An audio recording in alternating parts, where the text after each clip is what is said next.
अब हम देखने लगे हैं SN1 मैकेनिज़्म के अंदर हम देखते हैं कि जो बॉन्ड ब्रेकेज और बॉन्ड फॉर्मेशन है, ये दो स्टेप्स जो हुए हैं, ये क्या सेम टाइम पे होते हैं, नेचर ऑफ सबस्ट्रेट क्या है, सॉल्वेंट की नेचर क्या है, लिविंग ग्रुप की नेचर क्या है। अब हम देखेंगे कि ये दो स्टेप्स जो हुए हैं क्या है, सेम टाइम पे हुए हैं। SN1 मैकेनिज़्म क्या कहता है? SN1 मैकेनिज़्म कहता है ये दो स्टेप्स सेम टाइम पे नहीं हुए, बल्कि पहले स्टेप 1 हुआ है और फिर स्टेप 2 हुआ है। स्टेप 1 में वो कहता है कि अपना अल्काइल हैलाइड जो सबस्ट्रेट था, ये जो सबस्ट्रेट है ये टूटा है और इसने टूट के कार्ब कैटाइन बना दिया है, यानी कार्बन के ऊपर पॉजिटिव चार्ज कार्ब कैटाइन बना दिया और अल्काइल इनाइन बना दिया है, ठीक है। और ये स्लो स्टेप है और ये रिवर्सिबल है, और ये से रिवर्स भी हो सकता है क्योंकि ये आयोनाइज हो रहा होता है, ये प्रोसेस होता है आयोनाइजेशन का, ठीक है। तो आयोनाइज हो रहा है, कोई इस पे अटैक करने वाला है नहीं, तो ये अपनी मर्जी से आहिस्ता आहिस्ता स्लोली आयोनाइज होता है। लेकिन जब आयोनाइज हो जाता है, कार्बोकैटाइन बन जाता है, तो अगला स्टेप है न्यूक्लियोफाइल ने इस पे अटैक करना है। तो अब न्यूक्लियोफाइल ने अटैक करना है, तो ये जितना तेज़ी से अटैक करेगा उतना तेज़ी से प्रोडक्ट बनेगा, तो ये फर्स्ट स्टेप हो गया। लेकिन हम रिएक्शन जब पढ़ते हैं तो रिएक्शंस कोई ऐसे भी रिएक्शन होते हैं जो एक से ज़्यादा स्टेप्स पर होते हैं, 3 स्टेप पर भी हो सकते हैं, 4 स्टेप पर भी हो सकते हैं। तो हम सारे स्टेप को नहीं स्टडी कर सकते, हम सिर्फ स्लो स्टेप को हम लेते हैं और उस स्लो स्टेप का हम रेट डिटरमिन कर लेते हैं, और उस स्लो स्टेप का रेट डिटरमिन करके हम रिएक्शन की तफसील बयान करते हैं। तो इसमें रेट डिटरमिन स्टेप जो होता है वो हमेशा स्लोएस्ट स्टेप होता है। तो ये 2 स्टेप रिएक्शन है, इसमें स्लो स्टेप है ये वाला पहला जो है स्लो स्टेप है, इसे रेट डिटरमिनिंग स्टेप भी हम बोलते हैं, क्योंकि इस रेट डिटरमिनिंग स्टेप में सिर्फ एक सबस्ट्रेट ही हिस्सा ले रहा है, 1 मॉलिक्यूल जो है वही टेक प्लेस कर रहा है, टेकिंग प्लेस वही हिस्सा ले रहा है, इसलिए इसे हम यूनिमॉलिक्यूलर बोलते हैं। SN1 का क्या मतलब है? S stand for substitution, N stand for अपना nucleophilic and 1 stand for unimolecular. Uni का मतलब होता है एक, यानी एक मॉलिक्यूल हिस्सा ले रहा है। अगर SN2 जब हम स्टडी करेंगे तो वहाँ 2 का मतलब होगा कि उसमें 2 मॉलिक्यूल हिस्सा ले रहे हैं रेट डिटरमिनिंग स्टेप में। तो अब हम इसके मुख्तलिफ एविडेंस देखते हैं, इसके सबूत क्या हैं, ठीक है। आपने 2 स्टेप स्टडी कर लिए, पहला स्लो है दूसरा फास्ट है, उसमें से बता दिया है कि स्लो स्टेप में एक मॉलिक्यूल हिस्सा ले रहा है, तो इसलिए इसे हम यूनिमॉलिक्यूलर कहते हैं, ठीक हो गया। तो अब हम इसके एविडेंस स्टडी करते हैं। पहला एविडेंस है काइनेटिक एविडेंस, दूसरा है स्टीरोकेमिकल, तीसरा है रीअरेंजमेंट। काइनेटिक एविडेंस, काइनेटिक होता है रफ्तार, यानी इस रिएक्शन की रफ्तार कैसे मुतासिर होगी, उस पर कौन कौन से अवामिल डिपेंड होंगे। मतलब कोई टेम्परेचर बढ़ाने से इस पर कोई असर होगा, एंजाइम बढ़ाने से इस पर कोई असर होगा।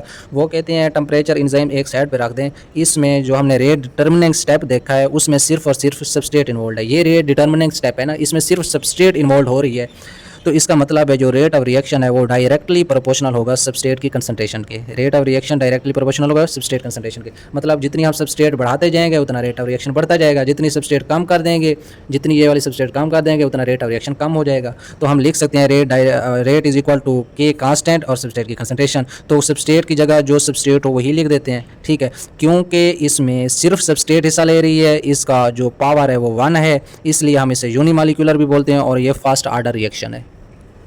यहाँ तक समझ आ गई। अब हम देखते हैं स्टीरोकेमिकल एविडेंस। स्टीरो होता है इसकी स्ट्रक्चर, इसकी डायाग्राम।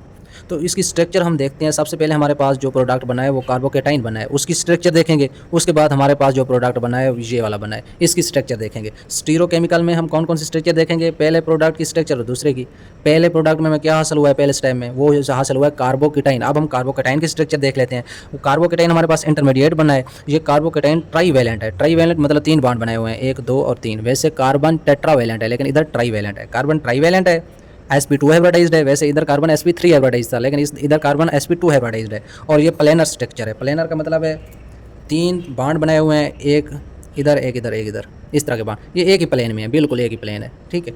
प्लेन स्ट्रक्चर sp2 और ट्राईवैलेंट है, ठीक है। ये होगी कार्बोकैटाइन की स्ट्रक्चर। अब हम पढ़ते हैं इस प्रोडक्ट की स्ट्रक्चर। वो कहते हैं जब ये कार्बोकैटाइन बन जाता है उसके बाद जो इसके 3 बॉन्ड है, इसका चौथा जो p ऑर्बिटल है वो हमेशा अनहाइब्रिडाइज्ड रहता है। पॉजिटिव चार्ज का मतलब है इसका p ऑर्बिटल जो है वो अभी अनहाइब्रिडाइज्ड है, लेकिन वो अनहाइब्रिडाइज्ड ऑर्बिटल जो है वो परपेंडिकुलर रहता है।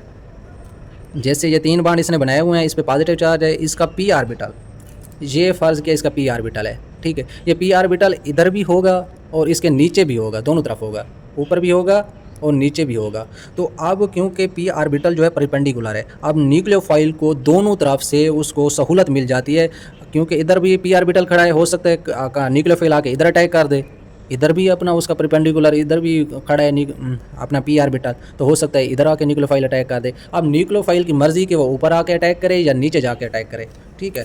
तो इस बुनियाद पे हम कह सकते हैं कि यहाँ जो चांसेस हैं 50% चांसेस हैं कि ऊपर आके अटैच उसने अटैक किया तो उसकी स्ट्रक्चर सेम रहेगी जिस तरह पहले स्ट्रक्चर थी। पहले किस तरह थी, जो BR था न्यूक्लियोफाइल था वो राइट साइड पे था, तो अब भी वो न्यूक्लियोफाइल राइट साइड पे रहेगा। अगरचे न्यूक्लियोफाइल पहले BR था, अब OH हो गया है, सब्स्टिट्यूशन हो गई है, लेकिन न्यूक्लियोफाइल ने अपनी राइट साइड पे रहा, अपनी स्ट्रक्चर जो अपनी जगह थी उसे सेम साइड पे रखा, राइट साइड पे रखा। तो इसका मतलब है 50% चांसेस हैं कि न्यूक्लियोफाइल सेम साइड पे रिटेंशन में रहेगा, लेकिन 50% चांसेस हैं कि न्यूक्लियोफाइल अपनी स्ट्रक्चर चेंज कर देगा। ये हमारे पास चांसेस हैं, ठीक है, इस तरह के चांसेस हो सकते हैं। अब हम देखते हैं कि ये चांसेस किस तरह हैं। मसलन मेरे पास एक सबस्ट्रेट था, सबस्ट्रेट से मैंने कार्बोकेटाइन बनाया। कार्बोकेटाइन की स्ट्रक्चर के अपना स्टीरोकेमिकल प्रॉपर्टीज़ क्या थी, sp2 हाइब्रिडाइज्ड है, प्लेनर स्ट्रक्चर है, ट्राईवैलेंट है, ये 3 पॉइंट थे, ठीक हो गया।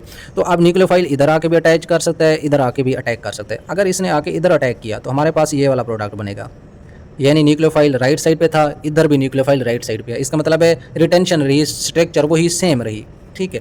लेकिन अगर आके न्यूक्लियोफाइल ने इधर अटैक कर दिया तो ये इन्वर्ट हो जाएगी, स्ट्रक्चर चेंज हो जाएगी। पहले न्यूक्लियोफाइल राइट साइड पे था तो अब लेफ्ट साइड पे चला गया, तो इसका मतलब है रिटेंशन हो गई।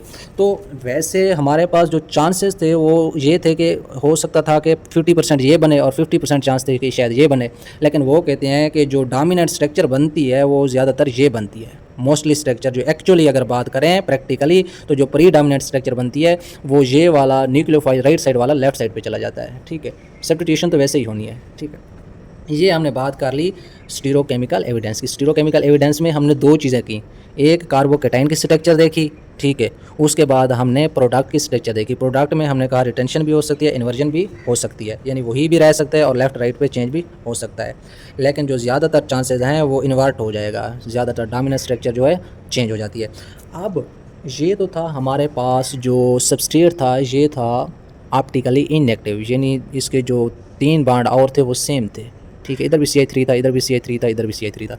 लेकिन वो कहते हैं अगर हमारे पास सबस्ट्रेट आ जाए ऑप्टिकली एक्टिव तो फिर हमारे पास रिसीमेक मिक्सचर बनता है, ठीक है। अब हम देखेंगे कि ऑप्टिकली एक्टिव सबस्ट्रेट होती क्या है। वो कहते हैं कि ऐसी सबस्ट्रेट, ठीक है, जिसमें कार्बन जो सेंट्रल कार्बन है, सेंट्रल कार्बन कौन सा होता है, जो हेलोजन के साथ वाला कार्बन, जिसके साथ हेलोजन अटैच हो वो होता है सेंट्रल कार्बन। अगर सेंट्रल कार्बन के इर्द गिर्द चारों के चारों ग्रुप मुख्तलिफ हों, ये H है, ये C2H5 ग्रुप है, ये CH3 ग्रुप है, तीनों के तीनों ग्रुप मुख्तलिफ हैं और ये वाला ग्रुप भी मुख्तलिफ है, तो ये अब सेंट्रल कार्बन ये ऑप्टिकली एक्टिव कार्बन है। अब ये लाइट को रोटेट कर सकता है, कैसे, लाइट इधर आएगी, ठीक है, तो ये न्यूक्लियोफाइल से हाइड्रोजन की तरफ मसलन फ़र्ज़ किया लाइट को रोटेट कर देता है, ठीक है। जो ऑप्टिकली एक्टिव कार्बन होता है वही लाइट को रोटेट करता है, बाकी नहीं कर सकते, ठीक है। मसलन अगर मैं ये कहूँ कि ये कार्बन लाइट को रोटेट करता है, ये कभी नहीं कर सकता, क्योंकि इसके इस साइड पे भी CH3 है, इसके साइड पे भी CH3 है। ये कोशिश करेगा कि इधर लाइट रोटेट करूँ और इधर लाइट रोटेट करूँ, और दोनों तरफ ये रोटेट नहीं कर सकेगा, क्योंकि दोनों तरफ जो ग्रुप हैं वो सेम है, ठीक है। ये ऑप्टिकली इनएक्टिव है, रोटेट नहीं कर सकता। ऑप्टिकली एक्टिव सबस्ट्रेट वो होती है जिसमें कार्बन जो सेंट्रल कार्बन है उसके इर्द गिर्द चारों के चारों जो एटम हों वो मुख्तलिफ हों, ये चारों के चारों ग्रुप मुख्तलिफ हैं, ये ऑप्टिकली एक्टिव है और रोटेट द लाइट। हाँ, ये बात ऑप्टिकली एक्टिव सबस्ट्रेट की तो बात समझ में आ गई। वो कहते हैं अगर ऑप्टिकली एक्टिव सबस्ट्रेट हो, ठीक है, मैंने ऑप्टिकली एक्टिव सबस्ट्रेट ये वाली ले ली और इसका मैंने कार्बोकेटाइन भी बना लिया, तो वो कहते हैं हमारे पास रिसीमेक मिक्सचर बनता है। अब हम देखेंगे रिसीमेक मिक्सचर होता क्या है। वो कहते हैं रिसीमेक मिक्सचर वो होता है, ये वो वाला प्रोडक्ट होता है जिसके अंदर जितने भी कंपाउंड बनते हैं, जितने भी प्रोडक्ट बनते हैं वो होते तो ऑप्टिकली एक्टिव हैं। अभी हमने पढ़ा है जो ऑप्टिकली एक्टिव होगा वो लाइट को रोटेट कर सकेगा, लेकिन रिसीमेक मिक्सचर ये वो वाहिद मिक्सचर है जिसके अंदर प्रोडक्ट ऑप्टिकली एक्टिव हैं लेकिन वो लाइट को रोटेट नहीं कर सकते। क्यों नहीं कर सकते, अब हम देखते हैं कि ये है ऑप्टिकली एक्टिव फिर भी लाइट को रोटेट नहीं कर रहा, यानी रिसीमेक मिक्सचर है। रिसीमेक मिक्सचर की 2 प्रॉपर्टीज़ हैं। रिसीमेक मिक्सचर वो मिक्सचर होता है जिसके अंदर सारे के सारे प्रोडक्ट हों तो ऑप्टिकली एक्टिव लेकिन फिर भी लाइट को रोटेट ना कर सकें। मसलन ये हमारे पास कार्बोकेटाइन एक ऑप्टिकली एक्टिव कार्बोकेटाइन था। क्यों, क्योंकि इसके इस तरफ और इस तरफ सारों के सारों ग्रुप चेंज हैं, ठीक है। अब न्यूक्लियोफाइल ने इधर आकर अटैच किया तो ये वाला प्रोडक्ट बन गया, सॉरी, अगर इधर अटैक किया तो ये वाला प्रोडक्ट बन गया, इधर अटैक किया तो ये वाला प्रोडक्ट बन गया। अब हम देखेंगे कि ये वाला जो प्रोडक्ट है ये लाइट को अगर इधर रोटेट करने की कोशिश करेगा हाइड्रोजन की तरफ, और ये वाला न्यूक्लियोफाइल लाइट को हाइड्रोजन की तरफ रोटेट करने की कोशिश करेगा, तो अब आप देख सकते हैं एक कोशिश कर रहा है, एक प्रोडक्ट कोशिश कर रहा है मैं लाइट को इधर रोटेट करूँ, दूसरा कोशिश कर रहा है मैं लाइट को इधर रोटेट करूँ। एक इस साइड पे जोर लगाता है, दूसरा इस साइड पे जोर लगाता है, और एज अ रिज़ल्ट नतीजा ये निकलता है कि लाइट रोटेट नहीं हो पाती। अगरचा ये अकेला कंपाउंड होता तो ये ऑप्टिकली एक्टिव था, इसने लाइट को रोटेट कर देना था, और ये अकेला होता तो लाइट को रोटेट कर देना था। लेकिन क्योंकि ये अब ऐसा मिक्सचर बन गया है जो है तो दोनों के दोनों ऑप्टिकली एक्टिव, लेकिन फिर भी ये लाइट को रोटेट नहीं कर सकते। ये एक दूसरे के एनांशियोमर हैं, यानी मिरर इमेज हैं। अगर आप आज शीशा उठा के देखें तो आप देखेंगे कि शीशे के अंदर जो आपकी राइट आर्म है वो आपको लेफ़्ट नज़र आएगी, लेफ़्ट वाली राइट नज़र आएगी। वो कहते हैं कि ये जो प्रोडक्ट हमारे पास बनता है ये उसका इमेज है, यानी राइट वाला लेफ़्ट पे चला जाता है, लेफ़्ट वाला राइट पे। ये न्यूक्लियोफाइल इधर राइट पे था तो ये लेफ़्ट पे आ गया, ये इधर लेफ़्ट पे ग्रुप था तो ये राइट पे चला आया। ठीक है, ये चेंज हो जाते हैं, एक दूसरे के मिरर इमेज बन जाते हैं, और एज अ रिज़ल्ट ये लाइट को रोटेट नहीं कर पाते। अगरचा ऑप्टिकली एक्टिव हैं लेकिन फिर भी लाइट को रोटेट नहीं कर पा रहे, इसलिए ये बन गए रिसीमिक मिक्सचर। वही तो वो बात कर रहा है कि अगर आप ऑप्टिकली एक्टिव सबस्ट्रेट लेंगे, SN1 मैकेनिज़्म है, ये SN1 मैकेनिज़्म की खसूसियात है। आप इसमें ऑप्टिकली एक्टिव सबस्ट्रेट लेंगे लेकिन फिर भी आगे जो मिक्सचर बनेगा और इसी में एक मिक्सचर बनेगा वो ऑप्टिकली होगा, ऑप्टिकली इनएक्टिव, लेकिन वो लाइट को रोटेट नहीं कर सकेगा। ठीक है, लेकिन वो कहते हैं कि अगर आप सारे प्रोडक्ट की बात करें, प्रोडक्ट एज अ होल की बात करें तो वो रिसीमिक नहीं होता। क्यों नहीं होता? क्योंकि आपको पता है जो इन्वर्जन होती है, यानी ये वही वाली स्ट्रक्चर रही, यानी न्यूक्लियोफाइल राइट पे था तो राइट पे रहा, ये चेंज होगी। जो चेंजिंग होती है उसके चांसेस तो 50% होते हैं, लेकिन मोस्टली वो डोमिनेट हो जाती है, वो ज़्यादा बन जाती है। अगर ये ज़्यादा बन गई, मसलन इसके 3 मालिक्यूल बन गए, इसके 5 बन गए, ये ज़्यादा बन गई, तो 3 ने 3 मालिक्यूल के इफेक्ट को तो कैंसिल कर दिया, लाइट को रोटेट नहीं होने दिया। लेकिन जो 2 मालिक्यूल जो ज़्यादा बने, डोमिनेंट बने, वो लाइट को रोटेट कर जाएंगे। एक्चुअली मिक्सचर रिसीमिक नहीं होता। ठीक है, ये हमने पढ़ लिया स्टीरियोकेमिकल एविडेंस। स्टीरियोकेमिकल एविडेंस में हमने कार्बोकेटाइन की स्ट्रक्चर पढ़ी, उसके बाद हमने प्रोडक्ट की स्ट्रक्चर पढ़ी, प्रोडक्ट में हमने अनहाइब्रिडाइज्ड पी ऑर्बिटल को पढ़ा कि उसमें इन्वर्जन और रिटेंशन के चांसेस हैं। उसके बाद अगर हम सबस्ट्रेट को ऑप्टिकली एक्टिव लेंगे तो हमारे पास रिसीमिक मिक्सचर बनेगा। अब हम पढ़ने लगे हैं रीअरेंजमेंट ये क्यों पढ़ते हैं? ये जो कार्बोकेटाइन है उसको मोस्ट स्टेबल बनाने के लिए। मसलन बाज़ औक़ात हमारे पास कार्बोकेटाइन बन जाता है, ये वाला जो कार्बोकेटाइन ये मोस्ट स्टेबल नहीं होता। ठीक है, अब हम देखते हैं कि मोस्ट स्टेबल कार्बोकेटाइन कौन सा होता है। कार्बोकेटाइन जो हैं वो हमारे पास होते हैं 3 किस्म के, प्राइमरी कार्बोकेटाइन, सेकेंडरी कार्बोकेटाइन और टर्शियरी कार्बोकेटाइन। अब आप बोलेंगे ये प्राइमरी, सेकेंडरी, टर्शियरी क्या है? जो कार्बोकेटाइन, अगर कार्बोकेटाइन के साथ डायरेक्ट एक कार्बन अटैच है वो है प्राइमरी कार्बोकेटाइन। अगर कार्बोकेटाइन के साथ कार्बन अटैच नहीं है तभी प्राइमरी है। अगर कार्बोकेटाइन के साथ 2 कार्बन अटैच हैं तो ये है सेकेंडरी कार्बोकेटाइन। अगर 3 कार्बन अटैच हैं तो ये है टर्शियरी कार्बोकेटाइन। ये प्राइमरी हो गया, ये सेकेंडरी हो गया, ये टर्शियरी हो गया। अब हम देखेंगे CH3 जो है ये इलेक्ट्रॉन्स डोनेटिंग ग्रुप है। आप देख सकते हैं कि ये इसके साथ एक इलेक्ट्रॉन डोनेटिंग ग्रुप है। जो कार्बोकेटाइन है ना उसके पास होती है इलेक्ट्रॉन की कमी, और CH3 इलेक्ट्रॉन डोनेट करता है, उसे इलेक्ट्रॉन देता है। वो कहता है कि कार्बोकेटाइन तेरे पास इलेक्ट्रॉन की कमी है, मैं तुझे इलेक्ट्रॉन देता हूँ। तो अब इस कार्बोकेटाइन जो प्राइमरी कार्बोकेटाइन है इसके पास एक इलेक्ट्रॉन डोनेट करने वाला ग्रुप है, इसके पास 2 हैं, इसके पास 3 हैं। आप देख सकते हैं इसके पास 3 इलेक्ट्रॉन डोनेट करने वाले हैं। इसका मतलब है ये ज़्यादा स्टेबल कार्बोकेटाइन है। क्यों?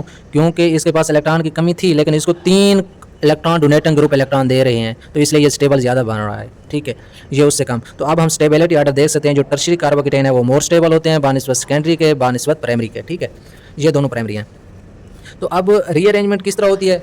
मसलन मेरे पास ये एक सबस्ट्रेट था। आप इस सबस्ट्रेट को देख सकते हैं, जो ब्रोमीन का जो कार्बन है ये वाला, ये प्राइमरी है, सेकेंडरी है या टर्शियरी है? ये वैसे अगर रेंडमली हम देखें तो हमें टर्शियरी लग रहा है, लेकिन आप देखें इस कार्बन के साथ एक ही कार्बन डायरेक्टली अटैच है। एक कार्बन डायरेक्टली अटैच है तो ये प्राइमरी कार्बन है, तो इसका जो केटाइन बनेगा वो प्राइमरी कार्बोकेटाइन बनेगा। लेकिन हम जानते हैं कि प्राइमरी कार्बोकेटाइन इतना स्टेबल नहीं होता, टर्शियरी कार्बोकेटाइन ज़्यादा स्टेबल होता है। तो ये प्राइमरी कार्बोकेटाइन जो हमारे पास बना है ये प्राइमरी है ना, ये कार्बोकेटाइन है, इसके साथ 1 कार्बन डायरेक्टली अटैच है, तो ये प्राइमरी कार्बोकेटाइन है। ये अब रीअरेंज होगा टर्शियरी कार्बोकेटाइन में। किस तरह? ये CH2 है ना, ये CH3 ग्रुप इधर आके लग जाएगा, तो ये बन जाएगा CH2 CH3, और ये पॉजिटिव चार्ज जो है ये सेंट्रल पे आ जाएगा। अब ये वाला कार्बोकेटाइन है, ये इधर भी कार्बन के साथ अटैच है, इधर भी, ये 3 कार्बन के साथ अटैच है, तो ये टर्शियरी कार्बोकेटाइन है। अब इसने कार्बोकेटाइन ने अपने आप को अरेंज किया, टर्शियरी प्राइमरी कार्बोकेटाइन था और टर्शियरी कार्बोकेटाइन बन गया, तो अब ये मोर स्टेबल कार्बोकेटाइन है और इसका जो प्रोडक्ट बनेगा वो ज़्यादा स्टेबल होगा। अगरचा आप डायरेक्ट बात करते तो आपको नज़र आता कि यहाँ Br है, ये Br हट जाए और इधर कोई ना कोई और न्यूक्लियोफाइल आके अटैच हो जाए, इस तरह, यानी प्राइमरी से जो प्रोडक्ट बने वो प्राइमरी बने। ये भी तो प्राइमरी है ना, ये कार्बन न्यूक्लियोफाइल वाला कार्बन है, इसके साथ 1 कार्बन है, तो ये प्राइमरी है। लेकिन ऐसा प्राइमरी प्राइमरी सबस्ट्रेट से प्राइमरी कभी नहीं बनता, क्योंकि ये अपने आप को रीअरेंज कर लेता है प्राइमरी से। जब ये टर्शरी अल्काइल कोई बना, टर्शरी बना, प्रोडक्ट बना, तो ये ज़्यादा स्टेबल हो गया। ठीक है, ये कार्बन सेंट्रल कार्बन है, ये इधर भी अटैच है, इधर भी, तो ये टर्शरी है। तो ये इस तरह की अरेंजमेंट करते हैं अपने आप को। तो SN1 मैकेनिज़्म में आपके पास 3 एविडेंस थे। एक किनेटिक एविडेंस, यानी उसकी रफ्तार देखी, रफ्तार किस तरह थी। उसके बाद आपने स्टीरोकेमिकल एविडेंस देखा, उसके बाद रीअरेंजमेंट देखी। ये 3 एविडेंस इस SN1 मैकेनिज़्म को सपोर्ट कर रहे हैं।